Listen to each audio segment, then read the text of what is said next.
અને paper writing ક્યારથી શરૂ કરવાનું છે? કઈ તારીખથી? ફેબ્રુઆરીની 1લી તારીખથી. જાન્યુઆરી આપણે પ્રિલિમની તૈયારી કરીશું અને 3rd ટાઈમ રિવિઝન ચાલુ થશે, 2nd 3rd. અને એમાં આપણને લાસ્ટમાં પ્રિલિમની એક્ઝામ આવવાની અને ફેબ્રુઆરીના પહેલા વીકથી પેપર રાઇટિંગ શરૂ કરવાનું છે.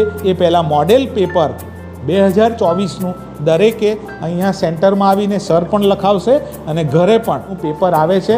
એમાં 2024નું દરેક સબ્જેક્ટનું એકવાર પેપર લખી નાખવાનું જાતે. ઉપર તમારે બારકોડ સ્ટીકર જ્યાં લાગે ત્યાં તમારો સબ્જેક્ટનો કોડ નંબર એ બધું લખવાનું, જાતે ભરવાનું, એટલે તમને એકવાર પ્રેક્ટિસ થઈ જાય. અને નેક્સ્ટ ટાઈમ મને ટાઈમ મળશે તો હું આગલા સમયમાં આવીશ, એકવાર ભેગા થઈશું, પેપર કેવી રીતે લખવું એ પણ કહીશું. એવું લાગે કે બળજબરીથી તમને બેસાડ્યા નથી.